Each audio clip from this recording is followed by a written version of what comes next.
Hello and welcome to Piano Shack with me, Woody. Yes, I got one of these too. By now you've probably seen a half a dozen videos from the usual suspects on YouTube, but I thought I'd take a more chill approach and get to know this and release a video perhaps a week or two after the launch. So I guess by now you probably know all the new features, but I'll give you a very quick recap, and then more importantly I'll tell you what's important to me and perhaps you as a keyboard player. Then we'll take it up to the studio and I'll do some demos. Before we begin, I'm obliged to tell you that Native Instruments sent me this for review and the launch completely free of charge. I will mark the video as paid promotion, not because I'm getting paid, I wish, but because I got some free gear that obviously has some value. So a big thanks to the nice people at Native Instruments for their support of this channel. Let's get this thing unboxed.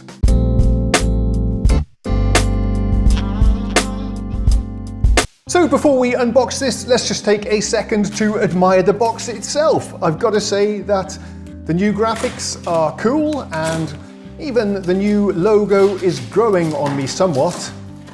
But between you and me, I still prefer the old logo. This one is the 49 with the synth action keys. There's also a 61 synth action and an 88 weighted piano hammer action, just like before. Now, as we unbox this, you will probably notice that many of the changes appear to be somewhat cosmetic in nature, but under the hood, Native Instruments tell me that it's a completely new architecture, a revamped technology stack, new processors, new APIs, and so on. And this will open up even tighter integration with NI's plugins and third-party VST plugins as well, with better graphics, animations, and so on. Only time will tell. This is a beta unit that I've been sent here with some early software.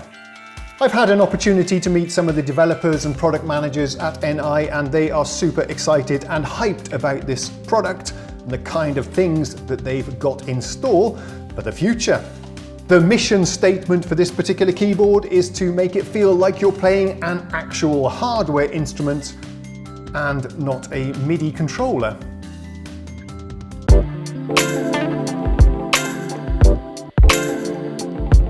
Well, okay, the first startup was a little bit underwhelming. I was expecting more flashing knobs, lights, something more fun on the screen than just asking me to add my serial in native access. But I guess you need to hook this up to your computer before you can get anything done. But let's just quickly go over what's new. I'll be as quick as I possibly can. They're making quite a big deal about this new unibody construction. Don't be fooled into thinking it's aluminium, like a Mac laptop or anything like that. It's completely plastic, just like it was before, but they've removed all of the seams, so it feels solid, and there's no creaking or anything. So yeah, I suppose they've done a good job on that, even though it's just plastic. The control layout feels pretty much familiar to the previous model. The buttons may be slightly less clicky.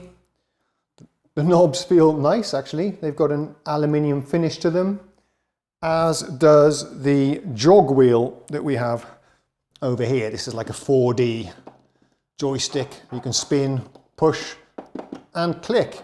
Yeah, it feels very nice. It does have the same high quality FATAR keyboard as before, but the huge news for this release is that it supports Poly AFTERTOUCH. So you can trigger AFTERTOUCH on just one or a few notes as you wish. Interesting. I'm not really an AFTERTOUCH guy, but I'm looking forward to trying this out. If it's something that you're into, the 88 note model with the weighted action is the only weighted 88 with Poly AFTERTOUCH. So that's pretty cool. This is the first hardware from Native Instruments that supports their brand new NKS2 protocol that is used to tightly integrate their own plugins and third-party plugins with the controls and the screen here. Hopefully we can get a demonstration of that going a little bit later. Over here on the left we have slightly revamped pitch and mod wheels. It's probably not visible in this light room, but they have a little LED strip in the middle. That's a stiff mod wheel, but they do feel rather nice. The pitch strip we had on the previous version, but now it's been moved above the wheels. Oh, it's got lights as well. I'll have to show you this in a darkened room later. Talking of lights, we have LEDs above the keys as well. They call it the light guide, but it's not doing anything at the moment.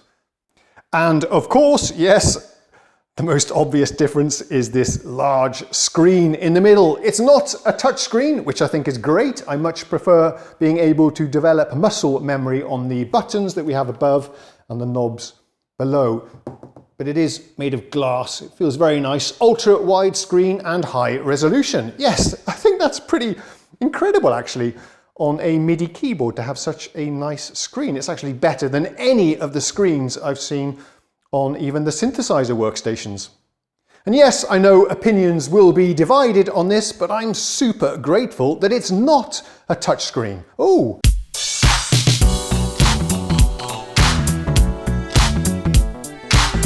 Another thing that Native Instruments are very proud of is that this now supports direct integration or direct connection with KONTAKT. If you have KONTAKT running on your PC, it will now appear here on the screen as if it was in the keyboard itself. That's pretty nice. In other words, if you're using KONTAKT instruments, you no longer need to use that Komplete Control middleware software. Let's have a quick look around the back. Nothing too exciting actually. We have USB power here. Everything is USB-C now, which is nice. A power button as well, which is cool.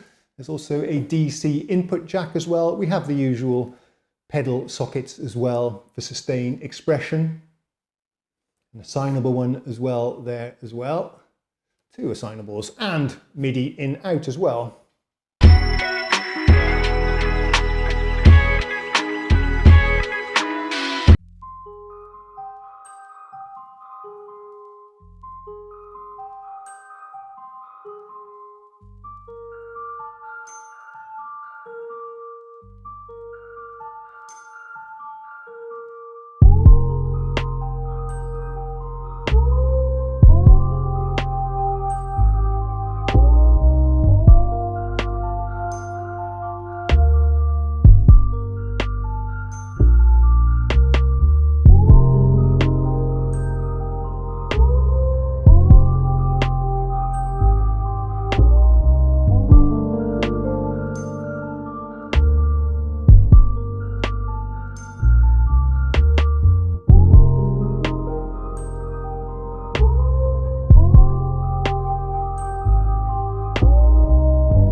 This keyboard is called the Komplete Control Mark III. You can connect it to your computer and use it just like any other regular MIDI controller.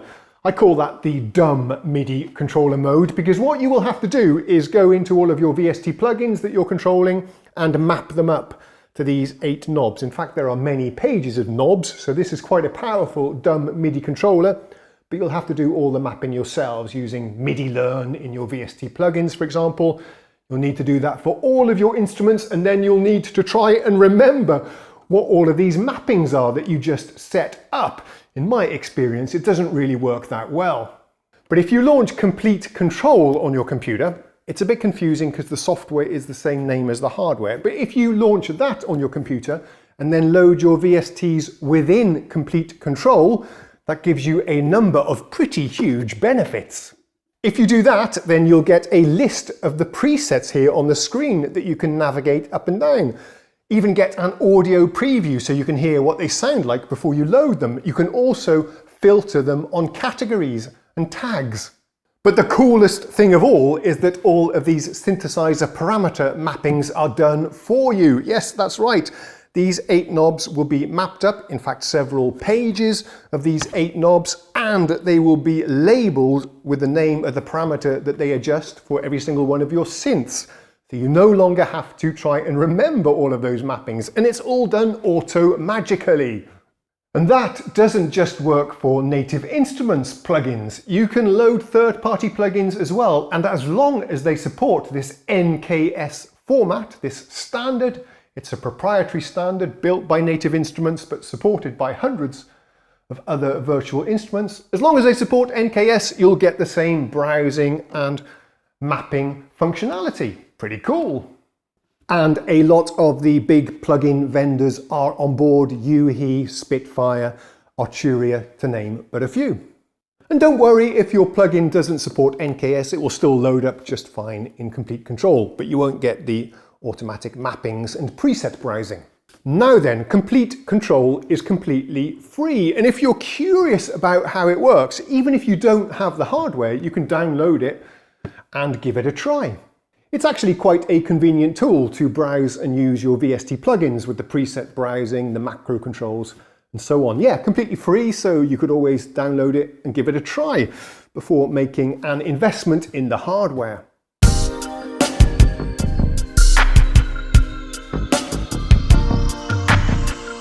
So we have Komplete Control running on the computer, and this is what it looks like here on the user interface. We get a list of all of the presets from all of the VST plugins that I have installed on my computer.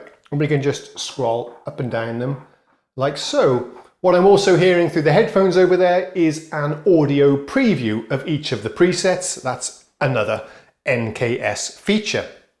It really does feel like you are navigating the presets on a hardware synthesizer. Very cool. We can drill down by manufacturer just to show the Native Instruments stuff, and then we can browse through individual instruments and then narrow down the list of presets accordingly. I've selected FM8, so we see all of those presets. We can also drill down by type, category. This is also a nice feature of NKS. All of the presets are tagged. Let's load up an Arturia synth, the CS80V, which I'll be using later to demonstrate the polyphonic aftertouch. As you can see, we get a nice banner image of the instrument. If we press Edit, previously you would have to step through the pages to access all of the synthesizer's parameters, but now we have direct access to each synthesizer section using the buttons on the top. That's pretty convenient. We even have representations of the waveforms that are displayed. I'm noticing that on this particular synth, the CS80, it's a little bit laggy, but that's not been an issue with any other synthesizers. Just to emphasize, everything I'm showing you here is still in early beta.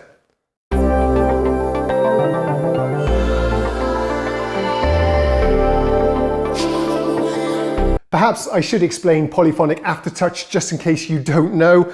Normal aftertouch is when you, after pressing a key down, you squish it down a bit further, and that introduces modulation or adjust the filter or something to give you more expression into the sound. Polyphonic aftertouch is when you play a chord there, a chord, and then you can, on each finger, add different amounts of aftertouch depending on how hard you press down each finger. Very cool. So here's a little tune you may recognize where I'm trying to use a little bit of polyphonic aftertouch to give me more expression.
Another feature which I particularly appreciate is the direct connection to KONTAKT.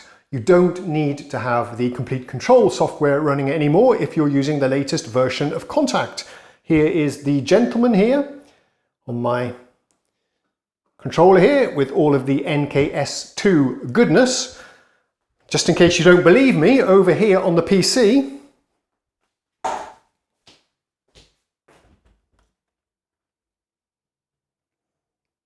there you go. We just have KONTAKT running standalone.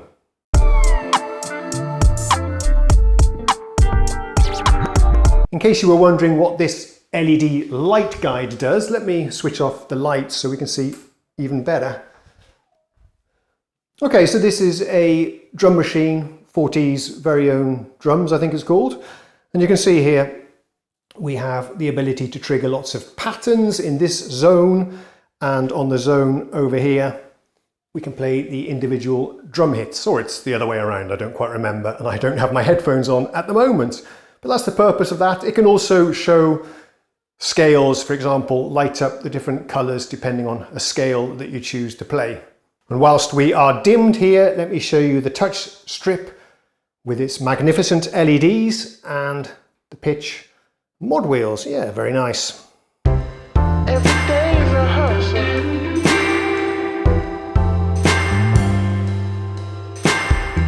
So yeah, the hair has grown a bit long and messy. This video has been long in the making.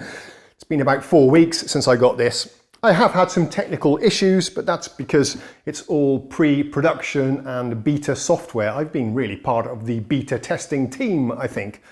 But yeah, we got there in the end. And by the time this rolls out to the general public, everything I hope will be ironed out.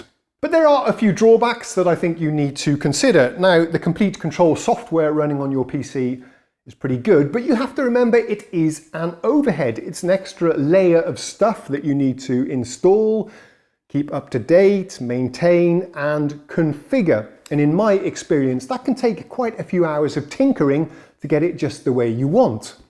It needs to, of course, detect all of your VST plugins and the NKS files, and that can be a bit of work to get it to include the instruments that you want and to exclude the ones that you don't really want to use in Komplete control. So be prepared to invest a few hours, but it's worth it in the end, I think. I suppose that extra layer will also consume some of your computer's resources, although I haven't noticed any ill effects, but if you were to have 20 or 30 tracks, then perhaps that would start adding up. One thing that was a bit inconvenient for me personally, and it might not be a problem for you, is that this thing has USB-C outputs, 2 of them, one for data, one for power. Now, I have a stationary PC, like a tower thing, under the desk. It only has one USB-C port, and that's positioned right at the back. Native Instruments provide a USB-C to USB-C cable that just didn't reach, so yeah, it was a bit of a hassle every time I wanted to connect this up. You can, of course, use a C to A cable. My PC has plenty of A ports, but I found some of those were a little bit temperamental. Also, you still, in that case, need to connect power to the USB-C power here because A doesn't deliver enough power. Yeah, it was all a little bit of a hassle, which I didn't really experience with my older MIDI keyboard controllers. But I'm not blaming Native Instruments for this. This is just the march of progress and the adoption everywhere of USB-C. I guess I need to update my PC or buy a nice hub or something. And yes, if you're on a laptop with USB-C ports and perhaps already you have a USB-C hub, this won't be an issue for you. When I was doing my performances with this, as you saw, perhaps I had a cable connecting it to the computer, and also my headphones were dangling all the way across the room to my computer where I have a USB audio interface. It would have been so much more convenient to plug my headphones into the keyboard and have a volume control here. Yes, I do wish this had a built-in audio interface, and I predict this is something that's going to be more and more popular in MIDI keyboard controllers in the future. They'll also support MIDI and audio, so everything in one device and one cable. I can't help thinking that the screen is somewhat underutilized. As you saw in some of my demos, we have 50% of the screen perhaps is used by just a big banner image showing what the instrument is that you're playing. Now, whilst that is very cool and looks very pretty, it's not particularly useful. It would be better, I think, to have a visualization of the front panel of the synthesizer, perhaps, that you're playing. And then as you step between the different pages, it could highlight the area of the synth that you're currently editing, the filters or the oscillators, for example. With the old hardware, they had pretty much reached the limit of what was possible. But with the new hardware, as I understand it, they are only just scratching the surface. So we'll have to see what they do down the road. But that's the only negatives I can think of, really, and it is really quite a remarkable keyboard. When you're using it, it does feel quite astonishing to be browsing the presets and tweaking the parameters of your VST synthesizer. Yeah, I hesitate to use the word, but game-changing? I wish I hadn't said that. Thanks again to Native Instruments for sending this over. I really appreciate having interesting new gear to try out for myself and share with you. But thanks mainly to all of you for watching. Without you, none of this would have been possible. I'll see you again next time. Cheerio.